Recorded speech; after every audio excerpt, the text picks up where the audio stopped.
Love this podcast? Support this show through the Acast supporter feature. It's up to you how much you give, and there's no regular commitment. Just click the link in the show description to support now. You're locked in. Look at what we have here, folks. To the only show that matters. The cream of the crop. Duke loves wrestling. And there is no one that does it better than your host. I have come here to chew bubblegum and kick ass. The Duke. And I'm all out of bubblegum.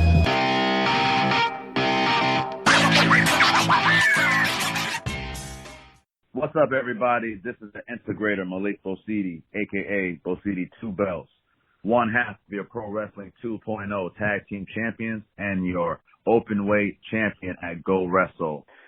Malik Bosede is a name that has just been ringing all over the place there, down in Florida, and that's really like the epicenter of the wrestling world, so to speak, right now. How important is it for you, especially in the beginning of your career here, to start off in such a hotbed area?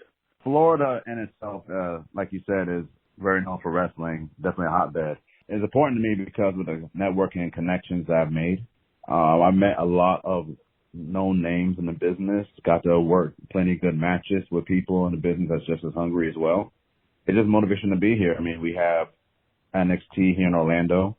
We have AEW that's based out of Jacksonville and Florida as well. So, I mean, you said it. Florida is a hotbed. Here you are. You broke into the business. First and foremost, I mean, you're a black man in pro wrestling, and especially in the year 2020. We just hit the new year, which is so fantastic. Traditionally speaking, we haven't seen that many black folk in wrestling, especially being featured. Do you feel any of that responsibility to be somebody who can continue to kick in the door, shine a light, do what you can to make the path a little easier for whoever's going to be coming up after you? I definitely do. Ever since I broke into the business about 2 years ago, I took it upon myself to represent our people, and more specifically, my people that's from the Lesser Antilles in the Caribbean. It's just a goal. I have to let the world know us, I have to bring recognition to us so let us know that there's athletes from the islands as well, especially those.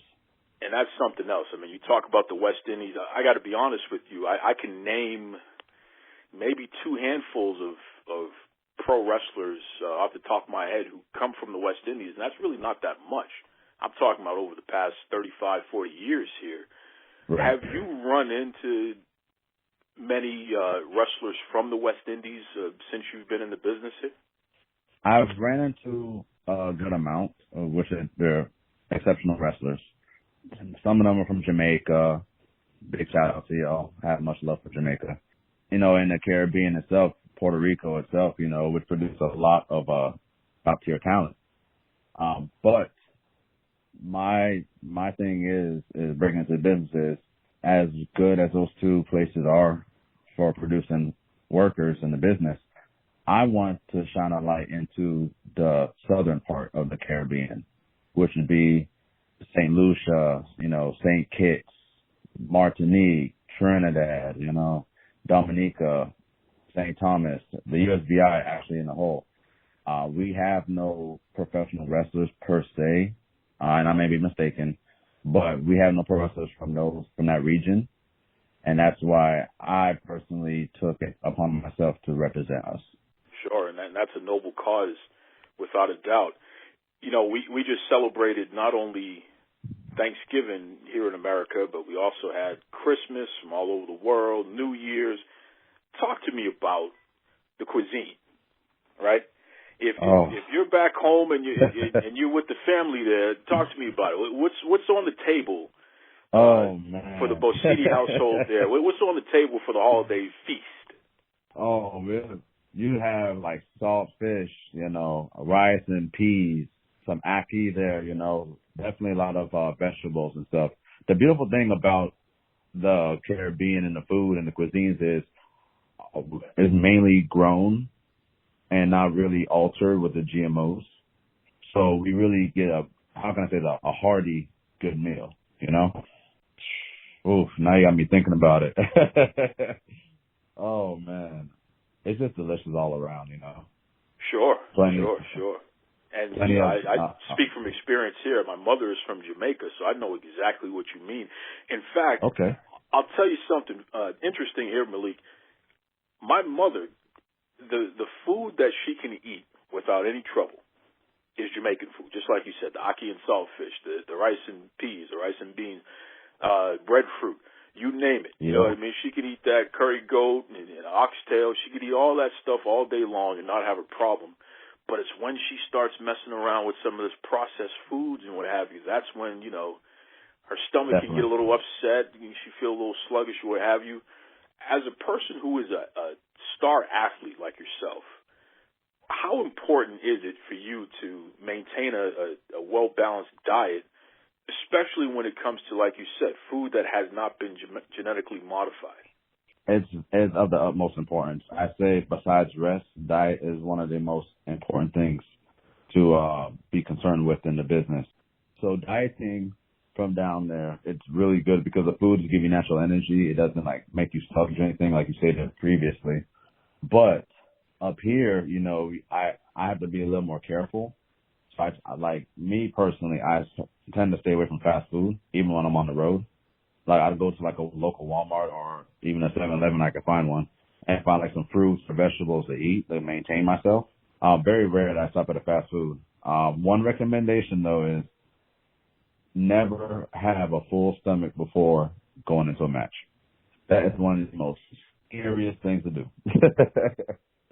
I'm sure there's probably plenty of stories circulating around how there's been accidents before in the ring. So that actually goes with dieting as well, you know, knowing the proper foods to eat before you go into the match, even during training, you know, what to stay away from. It helps you with your physique, even mentally also, you know.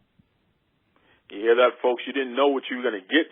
We're talking to Malik Bosede, literally one of the hottest free agents on the market right now in the independent wrestling scene. You thought we were just going to talk wrestling. The man's explaining dieting tips and fresh fruit and things of that nature. That's good stuff, brother. That's good stuff. Appreciate it. What goes along with that? Because you talked about mental health as well and the importance of that. So we're talking like a mind, body, and spirit sort of thing. Yes. You're a guy that is new to the business. You're just starting off in wrestling. You got a couple of years' experience, what have you. But you're in one of the best places. I mean, you're in Florida, which is great. You're part of a group, Culture Inc. Talk to me about this group here and the importance of having other people to lean on as you start this journey in pro wrestling and kind of figure out who's who and what's what and what's best for you from a wrestling and business standpoint. Talk to me about linking up with some folks and being part of a group there. Being part of a group is one of the best things to do, especially starting off in the business. You get to cipher a lot of ideas between us. Now, Culture Inc., which consists of myself, the integrated Malik Bosede, the prodigy of Flight, Eli Knight, and then Nick Holiday, which is the team manager. Those guys, being on the road with them and just doing shows with them, it helped me a lot because where I lack at, they may be the strength and vice versa. Whereas if you break into the business alone, you kind of have nobody to, I mean, you have obviously the vets and everybody else that would, now, you know, that would more likely give you an olive branch if you reach out, you know. But just a faction alone is just, it's fun. You know, you're on the road together, you know, you end up having stories, you know, it's just different. Yeah, I mean, I can't really I can't really compare it from a single competitor standpoint, because as much as I work single matches, I work that many more tag matches. But I will definitely say that to anybody who wants to go into the business, find a stable. It would definitely help you get along. A quote I do go by, which I do appreciate, is, if you want to go fast, go alone. If you want to go far, go together. That's deep. And it definitely makes a lot of sense because it's just like, if you take one finger, there's only so much damage you can do with one finger. But, a fist, hey, you know what I mean? It's the sum of all parts, so to speak. So that's good stuff there. That really is. Now, if you were to describe, because on this show, Duke Loves Rasslin, we have folks from all over the world who listen. More importantly, we have bookers and owners of various promotions all over the world, including down there in Florida. What are they going to get if they have a Malik Bosede on their card? What can they expect? Why should they invest in you, bring you to their area, and put you out there in front of the fans, see what you can do? What are they going to get? They're going to get a whole package. And the nickname alone, the integrator, it wasn't a mistake taking on that moniker. I've integrated a lot of wrestling styles in my repertoire. I wrestle American Cruiserweight. I wrestle Lucha Libre at times. I can wrestle as a technician. Powerhouse I'm still working on, got to get weight for that one. But I just bring many different styles with me when I go to a promotion. They get a workhorse out of me.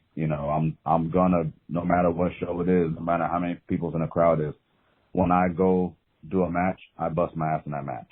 I apologize for using that word, but I really show out in that match and give it my all. So when promoters get me, they get the package, I should say. You hear that? You are going to get the package if you bring Malik Bosede onto your card there, folks. That's for sure. In fact, Malik, tell everybody how they can reach out to you. What is the best way to find you online? Not only the fans, but again, the bookers out there, if they want to bring an exciting high flyer who can also bring it to the mat as well, tell them how they can get more Malik Bosede in their life. You can reach me at either Instagram or Twitter. Luckily, they both have the same handle. It's MB Integrator, which is M as in Mike. Well, I'll just say M as in Malik, B as in Bosede, INTEGRATOR.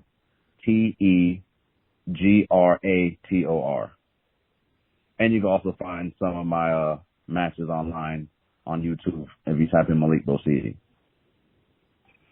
That's for sure, folks, and I can speak from experience. Malik has a very well-done YouTube page, a lot of great stuff on there, including some former WWE stars that he's been in the ring with.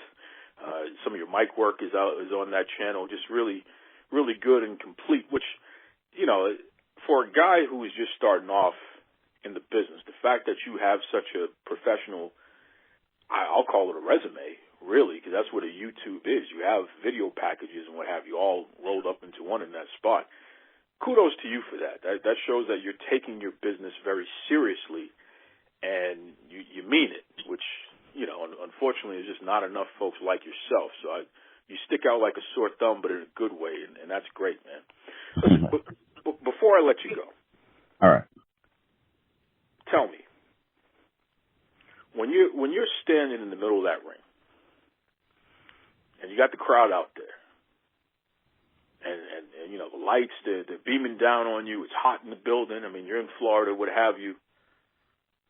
What is going through your head? What are the emotions that you're feeling when you're in that ring, in that moment, doing this thing that you've had a dream about doing and that you actually are moving forward with and living? What's going on inside of Malik Bosede in that moment?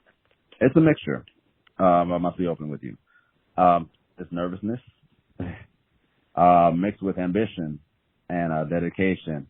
When I look at everybody in the crowd, I don't think, hey, I'm here with them. No, they're here for me. So with that mentality, I just go full steam and just give the show that I know I can give. It is so refreshing when you speak to young talent and you can tell that they get it, right? Malik Bosede gets it. Hardworking, talented, understands that this is a business, and because of that, he's very serious about putting out material, right? Check out his YouTube channel and you see matches with people that you know, some you don't know, but you see content. It's easy to understand why this guy is taking off. And I'll tell you right now, Go Wrestle, which is a promotion down in Florida that I pay a lot of attention to. They got some great stars. Some of them have been on the show. They've done it again. They found another future superstar there, Malik Bosede. Guy's he's solid, man. Real solid. Got a lot of time for him, and I thank him for joining us. And I look forward to seeing where his career is going to go, because I have a funny feeling that Malik Bosede is going to be a name that we're going to continue to be talking about for years to come. So mark my words there, folks. That's for sure. Welcome back to Duke Loves Rasslin, the show about the top stories in pro wrestling and everything else. That's right. That's right. The top stories in pro wrestling. Huh? A guy like Malik Bosede, who's an up-and-coming star, just won a championship in Go Wrestle. That's a top story, man. A lot of folks don't realize Florida is a pro wrestling hotbed. And there's a lot going on down there, all over the state. But the closer you get to Tampa, because you have NXT down there and so many other promotions, they have different developmental indies down there. Everybody passes through Florida, man. Everybody does. And with the tax situation down there, it's a great place to live. So many wrestlers live down there. So many folks who are breaking in the business, they move down there. I love talking to talents who are based down in Florida and Texas. You know, even folks who are in China or the UK, what have you. Yeah, sure. But when you're in these wrestling hotbeds, places where it's a lot easier to get noticed, and you're able to make something of yourself, make a name for yourself, you're winning championships, and you're turning heads in such a competitive environment, it's really good stuff, man. It's energizing, right? Gets me pumped up. Speaking of energizing, I'm drinking a smoothie, and let me tell you something, man. Navita's Organics. I know I've told you about these folks before. It's a new year. A lot of you, hopefully, you're still maintaining your New Year's resolutions and you're keeping yourself healthy, or at least trying, right? Navita's Organics, they have this maca powder. And I've been putting it in my smoothies, right? I'll give you a quick tip. You ready for this? I am going to give you the recipe for my smoothie of the week. How about this? My smoothie of the week, right? Utilizing Navita's Organics maca powder. So, of course, I do a teaspoon of the Navita's Organics maca powder, because you don't need much more than that. Stuff's pretty strong. Gets the job done. It's pretty strong. So I do a teaspoon of that. I do mango. So first of all, I got to dice it up, throw it in the freezer overnight, dice up 2 banana, throw that in the freezer overnight, right? I want this stuff to be frozen when I throw it in the blender. That's right. That's right. So then you take those frozen, you throw them in the blender. Do 4 sliced strawberries, a cup of blueberries, a little bit of non-fat yogurt. Could be, 3 tablespoons. Just a little bit, not too much. And you ready for this? Your favorite iced tea. Make a picture of any kind of tea that you like, right? Make a picture of that and then throw it in the refrigerator overnight. You can use agave, sugar substitute, whatever sweetener you want to use. Make that your liquid base for the smoothie. And then you pour that in there with all the other stuff that I just told you. And then you ready for this? You don't see this one coming. Teaspoon of cinnamon. Helps with the blood pressure. Trust me. Helps with the blood pressure. That's right. You blend that sucker up real good. Blend it up. When you feel like it's done blending, blend it for another 30 seconds. You want to get that really good there. You pour that sucker out, stick a straw in that cup, and you take that first sip, and all you're going to say is, delicious. Delicious. And I'm telling you, if you do that marker powder, it's going to give you that kick, that boost that you need. And because you're using tea, especially if you're using a tea that is caffeinated, you'll get a little energy on top of energy there. It's good stuff. It's good stuff. Navita's Organics. You can find their stuff Walmart, Target, CVS, wherever. They make a whole line of great things there. But the marker powder, I'm all over that, man. Throw it in my smoothies, throw it in my yogurt, throw it in my ice cream, whatever. That's my jam right now. Jam? That's right. That's right. Listen, we're going to keep this ball rolling here because stop the presses. I have an interview with someone that you may or may not have heard from in a while. Okay? He currently goes by the name Reverend Jeremiah Constantine. But you may know him as the former manager of the Primetime Players, Abraham Washington. Remember that guy? He was let go by the WWE because he made a joke, Kobe Bryant joke that didn't fall too well there. He has an incredible story. And we're going to get into this in a way that has never been told before. All right, ladies and gentlemen, this is former WWE superstar Abraham Washington, now known as Reverend Jeremiah Constantine. And I'm in the house, ready to talk the talk and walk the walk. So whatever we're going to do, let's do it. Yes, sir. First and foremost, Reverend, oh my goodness, Happy New Year to you. How you feeling, brother? Man, I'm feeling fantastic. Happy New Year to yourself. Happy New Year to all the listeners. I'm fantastic. Thank you for having me on the show. Well, hey man, it's a pleasure, and you know something, I've been trying to work on following your church there because I need some millions of dollars myself here. And I know we all looking for that millions of dollars. that millions of dollars, that's right, man. I know you preach that prosperity there, so hey. Yeah, that's right. You know? Joel Osteen ain't the only one that can get that money. I'm trying to get it too. Trying to get on that Joel level. Hey, aren't we all? Aren't we all? Listen, man, it's really something special to have you on the line because you are someone truly that has been an inspiration for so many folks. Not too long ago, you were all over WWE TV. I mean, Jesus, you even had your own talk show style thing on ECW, right? Yes, sir. So it was almost like your own version of Piper's Pit, so to speak. I think it was called the Abraham Washington Show, right? Abraham Washington Show, yes, sir, with WWE Hall of Famer Tony Atlas. Yes, sir. And then you were promoted because you did so well with that. Then suddenly you're on Raw and SmackDown, and you were managing the Primetime Players, right? Yeah, that is it. So it's fascinating to me because again, in the pro wrestling business, there are so few black wrestlers who are being put in prominent roles. Yeah. And especially on primetime TV. Yeah.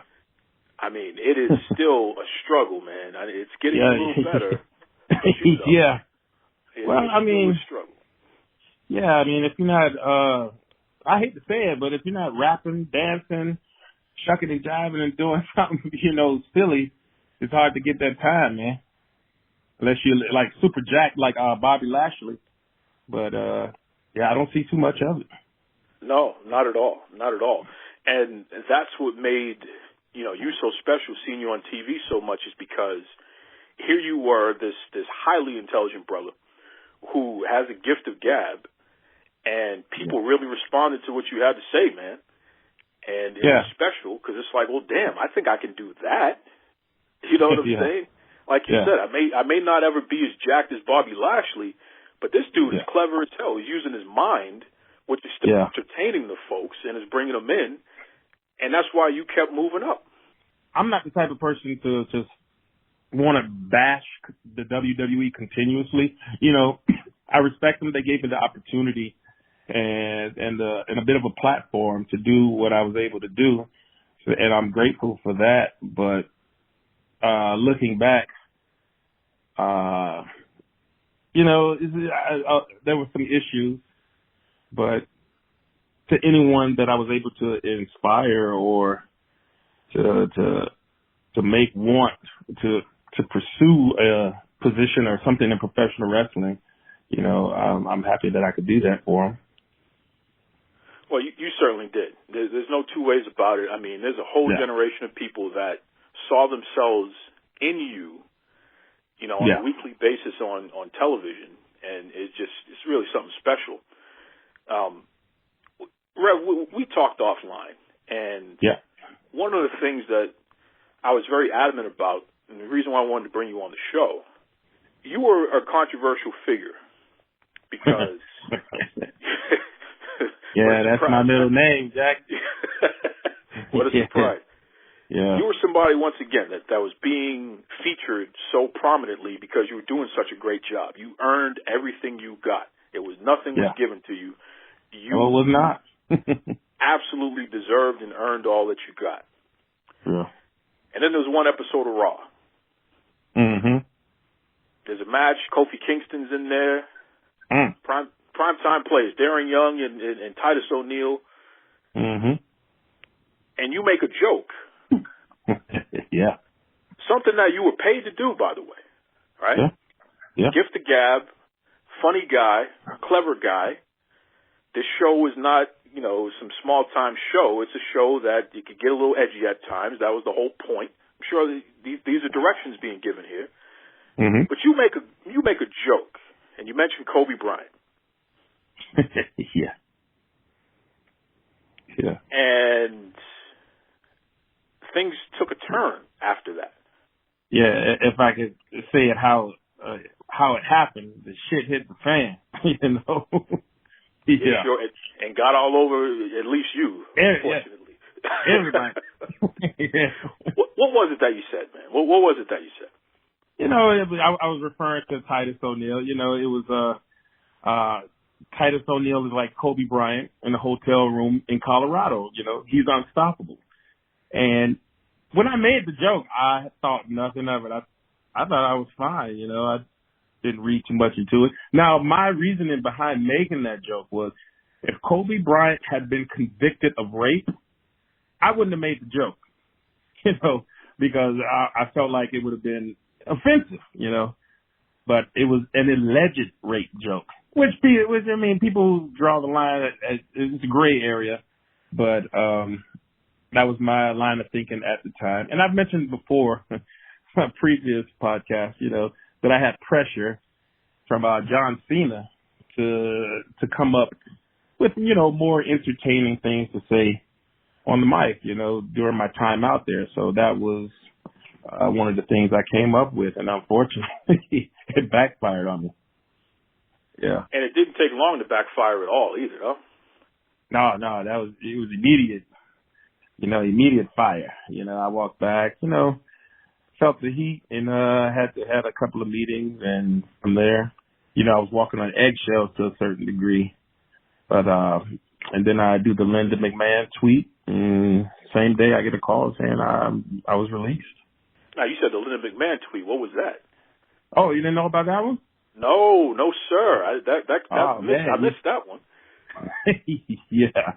Well, you know, after having made that joke, I feel like maybe I created an environment of too much negativity surrounding the company with that joke, you know, and at the time Linda McMahon was running for Senate, you know, so, and I don't think she wanted that type of publicity, you know, a rape joke, her company being associated with her, you know, it was too close, you know, but I sent out a tweet a couple of weeks later in support of Linda McMahon. You know, I was like, hey, I forget the exact tweet, but it was boiled down to vote for Linda, you know, and I put a couple of hashtags on it, vote or die and stuff like that. You know, it was a campaign run by P. Diddy, you know, years before. And so I sent it out, and come to find out that I think that may have been one of the things that contributed to me getting released.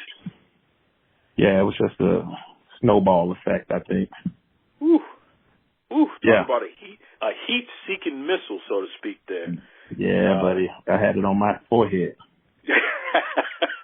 Yeah, it was tattooed, but it just came immediately. But that's life, man. Here's my question to you, Rev. Yeah. You done worked your entire career to make it to the number one pro wrestling promotion in the history of the business. Literally something that very few people are ever able to do for a million different reasons. Yeah. But you drove yourself and you managed to make it happen. Yeah. And not only did you get there, you ended up being one of the more important pieces in the company. I mean, they legitimately put the mic in your hand and featured you a significant amount. Yes, they did. Right? Yeah. And for a black man, TV time that don't come around very often. It don't come around. So the fact that you were given as much as you were, well, you earned as much as you were. Yeah. It truly was something we hadn't seen too often. Yeah. Answer this for me, Rev. Yeah. When you were told that, you know, your time with them is over, you know, they're not going to move forward with you anymore, what have you, what was that conversation like when you had to tell your loved ones? Well, is this a PG show? I'm sorry, I didn't ask before. No, brother, you say whatever's on your mind. Okay, yeah. My first thought was, what the fuck? Seriously.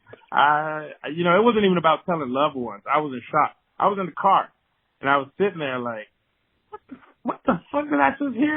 It took me literally like an hour to register what had just happened. I'm thinking like I'm in an alternate universe. Like, am I dreaming? And then when it finally began to set in, that shock turned to anger. Because like you said, I put in so much time, people don't understand what it takes to get to that level. Like you said, nobody's handing it out. Nobody's giving you those opportunities. You have to earn those spots, whether it's taking bumps in the ring, cut promos. There's things you have to do. There's levels that you have to pass to get to that upper echelon in the company and to be able to do that. And I got there, not only once with the Abraham Weiser show, but twice making it back to TV with Raw to be with the primetime players. So, but to just have that rug pulled from under me like that, it sent me on a tailspin, man, when I just went on the Twitter rant and I just unleashed, my frustration and anger on the company. And subsequently, everybody was retweeting, and the WWE, they shut down my Twitter and everything like that. So it was a hellstorm for a minute, but I made it through. Well, you sure did. What was that conversation like with the family, man? Because that, once the anger sets in and you throw out your tweets and no, once they saw what was happening, they saw my tweets and they realized what had happened. And I told them, it was everything was support, and then they got angry with WWE as well, because it's like, well, we don't see what you did wrong. That Kobe Bryant joke, that joke has been made on WWE TV before, telling people to vote for Linda McMahon. I don't see anything wrong with that. Everybody was just trying to find out what was this one thing that set it off for you to be released. I mean, you've had people do so much worse and still be with the company, or, get suspended or whatever, but to just be outright fired for a joke or a tweet, it was just, everybody felt like it was unjust. And then I looked at the YouTube. Everybody was making videos. There's guys in the audience, signs, rehire AW and this and that. I think there was one video of a guy had his sign and WWE took the sign away. So it was just like, hey, people feel like, WWE was being a bully at that time. And in my opinion, they were. But when you're working for a high profile company like that, that's how it goes, man. Sure. There's no doubt about it. And you said a mouthful there. I mean, certainly there have been people who were drug addicts, DUIs, yeah, alleged murderers, and all these other things. And somebody defecated in somebody's food before, and I think they're going to the Hall of Fame. People who have done some pretty nasty things, and you made a joke that I guess they felt was inappropriate, and so be it. Yeah. But they let you go, and it doesn't sound like they've called you back yet, which is really unfortunate, WWE, by the way. And let me just go on record as saying that. That's disgraceful. Yeah, that I don't think they're fans of me at this point. I don't know if it's because of, the Twitter rant or whatnot, but I've reached out to them. I reached out to them a couple of months back before I started the Reverend Jeremiah Constantine persona, let them know what I was doing. And I got to say, I feel like it's not a big deal, but it is to me that they actually borrowed my idea and a couple of different things that they're doing. One right now being the whole Seth Rollins Messiah thing. I don't know if you saw the shirt, the new Seth Rollins shirt that they came out with, and I think his pinned tweet on his Twitter account. Oh, with I him sure and, did. Oh, you saw it? Yeah, with the stained glass and the light shining behind. Yeah. And I said, okay. Now that was in my video package that I sent to them, and so I said, okay, all right. If you don't want me, you want my ideas, I get it. Go ahead, take it. It's apparently obvious that you need it, so because you all aren't creating the proper content on your own. So if you want to borrow mine, go right ahead. That's something else, man. And hey, listen, at least hire the man and put him on your writing staff, because you sure could use that help as well. You made it to the top. You worked yourself all the way to the top, and then it was snatched away from you. Yeah. You didn't give up, though. I mean, let me tell you something. Just a quick search online and looking at YouTube and seeing some of the things you've done, you had a whole... First of all, you talk about how Bobby Lashley has all these muscles and what have you. You're all jacked up, brother. Yeah, well, yeah, I said it, and I love the gym. The gym therapy for me, always worked out. It's one of the things that initially got me hired with the company was being in great shape. And so it's something that I've always done. So, yeah. You were the GOAT. Yeah. In Coastal Championship Wrestling, CCW, in Florida, Fort Lauderdale, Florida, or Coral Springs, what have you. Yeah, I worked for Pablo Marquez down there for a while. And I still do shows. I'm thinking of possibly doing one in February, but is, of course, Jeremiah Constantine. So my priority right now, though, is my comedy. I'm working on my material now before I hit the road in comedy stand-up. So, yeah. Sure. And listen, you definitely, that's one thing that you have down pat. Obviously, you're an excellent communicator, which is how I'm okay. You're an excellent communicator, man. That's why you made it to national TV, live TV. Yeah. And lasted, as strongly as you did and kept moving up. So this comedy thing that you have going on, you're always a comedian anyway. You always were very clever. But one of the things that I notice about your style, and it's funny because Jim Ross often talks about pro wrestlers who are trying to do comedy and they're not funny. And it's like, don't quit your day job. If you're not funny, basically. Don't even pick that up. You're funny, but you're funny because you know how to communicate. And every piece of comedy that I've ever seen from you on your YouTube or your Twitter or what have you, there's actually a message behind the joke. You're making a social commentary. There's a point that you're getting at. It's not just for ha-ha.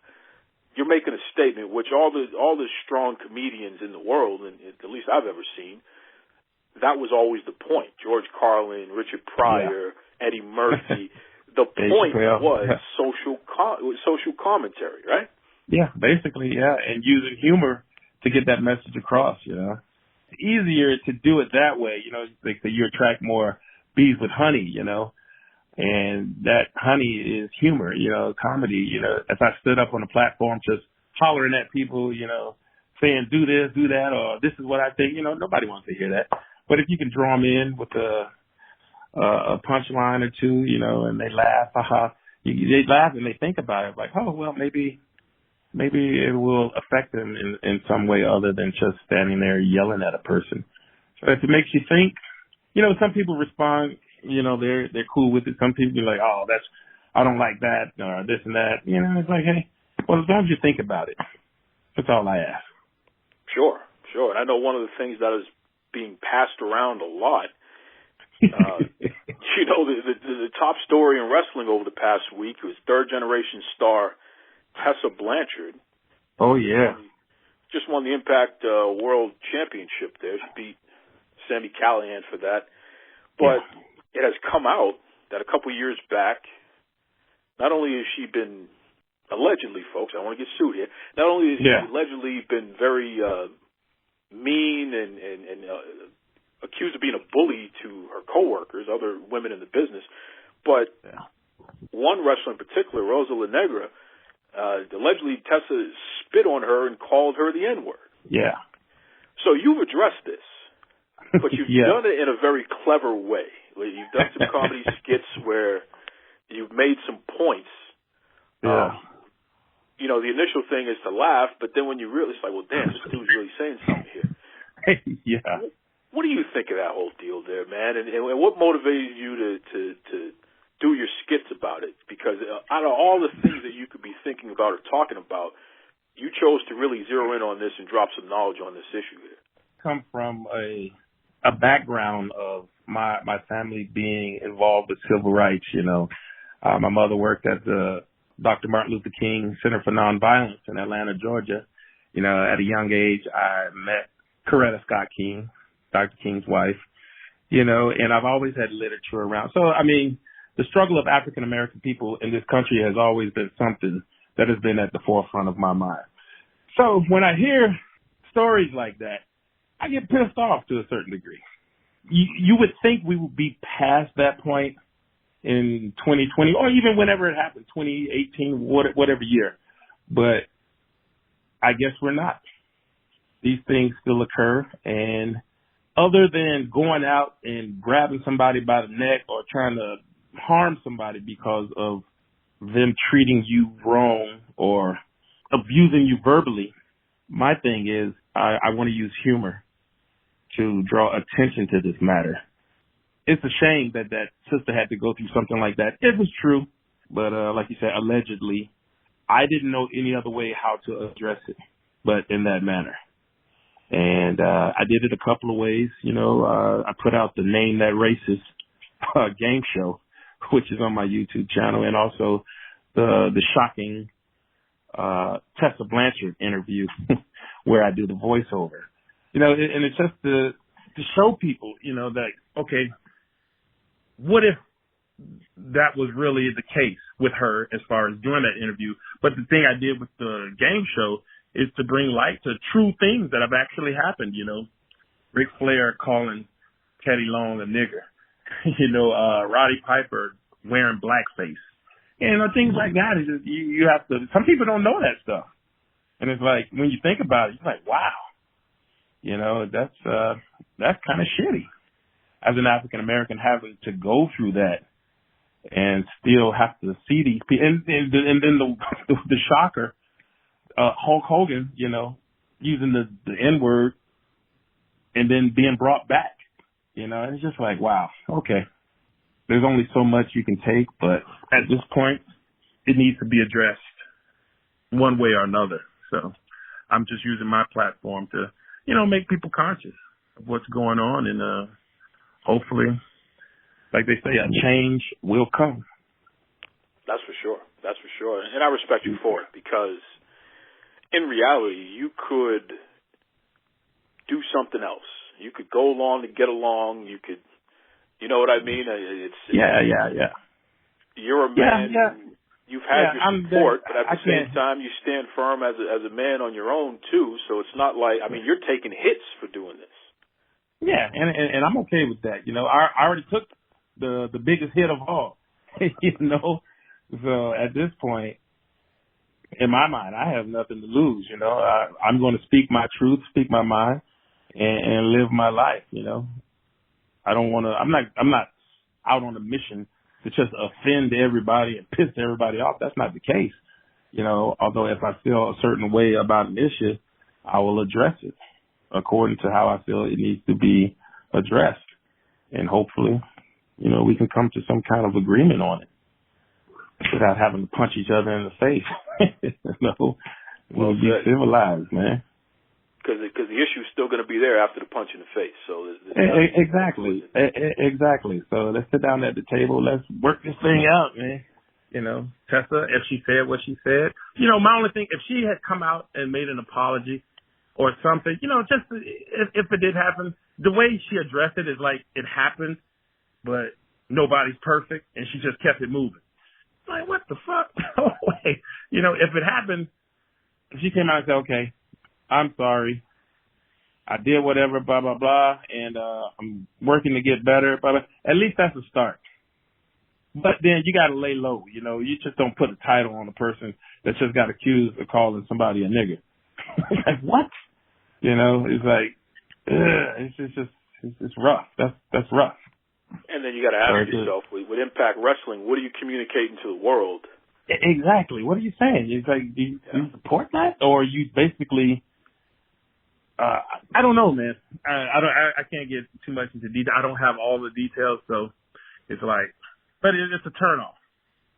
Definitely a turnoff. And I like Impact Wrestling. I watch it. I'm a fan of the stuff, but that's just kind of like, really?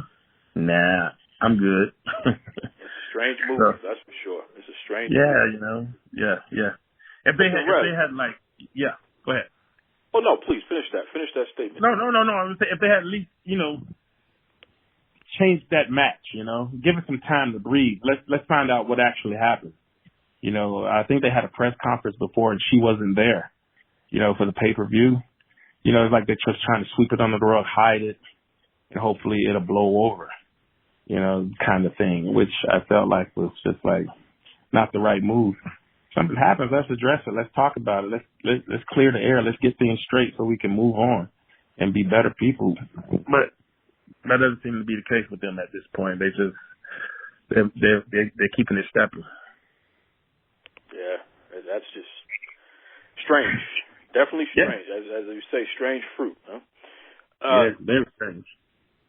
Tell us, Rev, if anyone listening would like to check out your YouTube, if they want to reach out on social media, because your Twitter, man, is hot.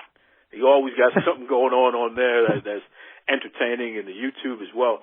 Let everybody know how they can reach you on social media.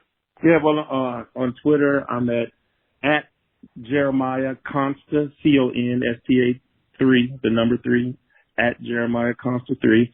I'm on Instagram as well at Rev.Jeremiah Constantine.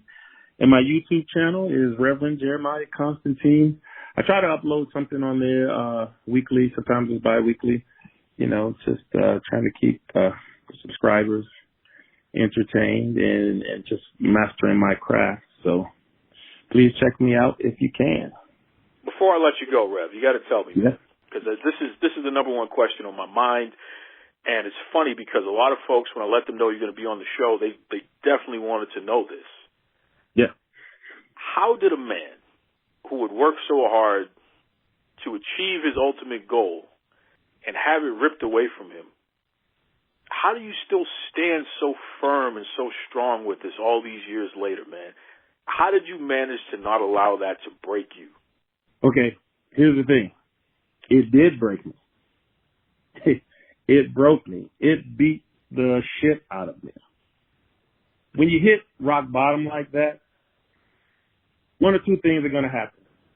You're going to lay down and die, or you're going to get the fuck back up and fight. And there was something inside of me that says I'm not going to stay down here. I'm going to get up and I'm going to fight. And after going through, that whole thing, I chose that there's more inside of me that I feel I need to do, that I want to do. And that's what has carried me to this point today. There's something I know I'm supposed to do. And at this point, I am beginning the process of doing that. Yeah, this is just the beginning phase of it. There's much more to come. and you can be one of the ones say, oh, well, he said he was going to do it, and it started right here, So you have proof of me saying that now before it happens. What an incredible story. And shout out Rev. I call him Rev. Jeremiah Constantine. Just a really good dude, man. Former Abraham Washington. Really good dude.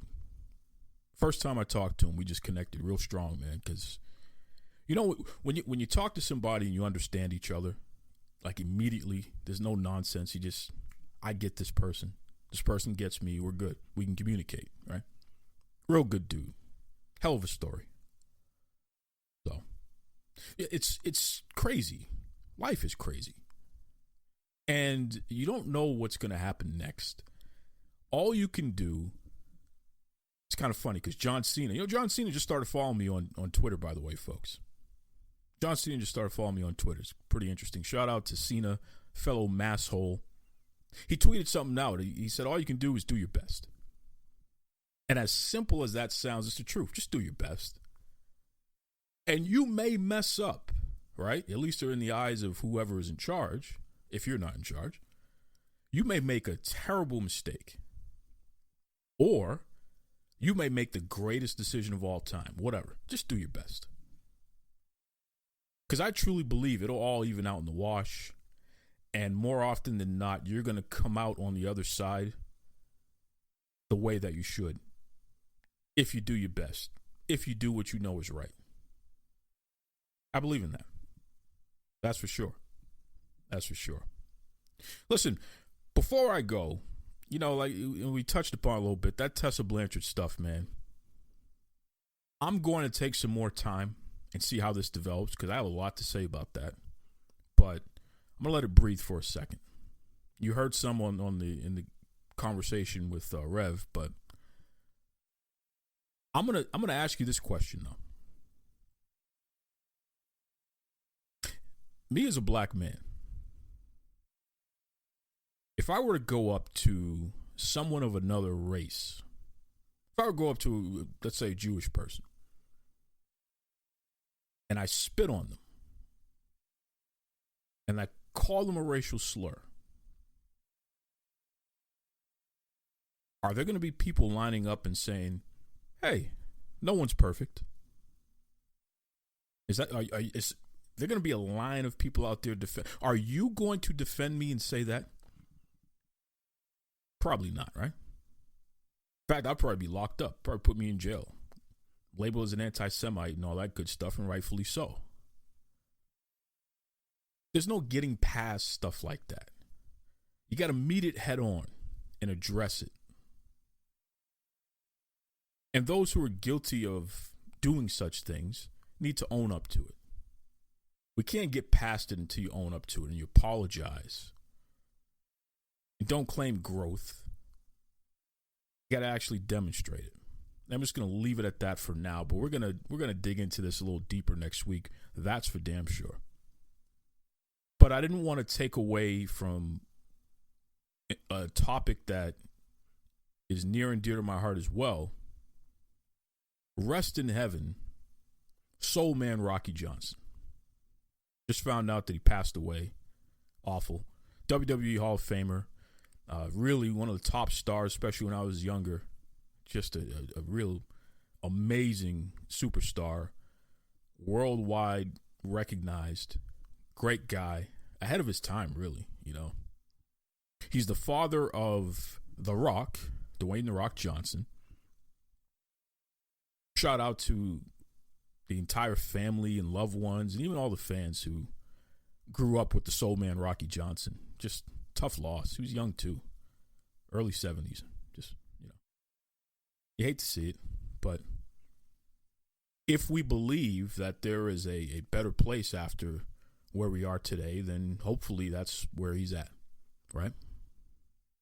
Don't want to get too preachy or anything like that. But I will say this, folks, I beg of you, please, just use some compassion, some common sense. Soul Man passed away, and some of you out there had the audacity to tweet The Rock. Hey, is it true your dad is dead? Come on. How insensitive can you be? I mean, that is just the lowest of the low. Come on. And what's crazy is, especially somebody who has wrestled within the WWE at any time, they always do a tribute. They always put out a statement.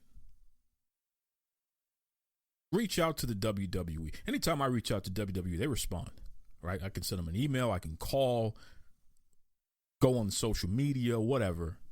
If I have a question, they answer my question. They'll answer yours too. As long as it makes sense and you're being respectful, I guess. But come on. You don't need to tag family members. Is this true that your father is dead? That's just, come on. Come on. You would not want that to happen to you.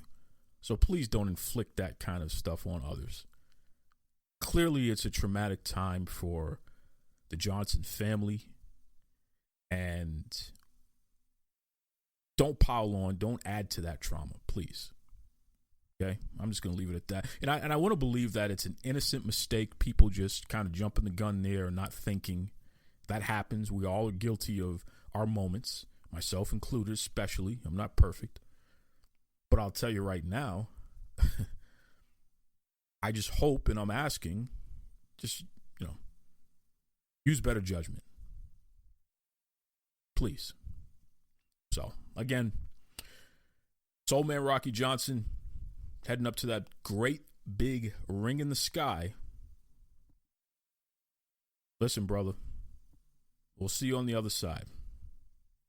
Until next week, for everyone, be kind to yourselves. Be kind to others. I'm getting choked up here just talking about the Soul Man. Forgive me. Take it away, Tony Schiavone. Mr. Tony Schiavone, and we're desperately out of time on Duke Loves Wrestling.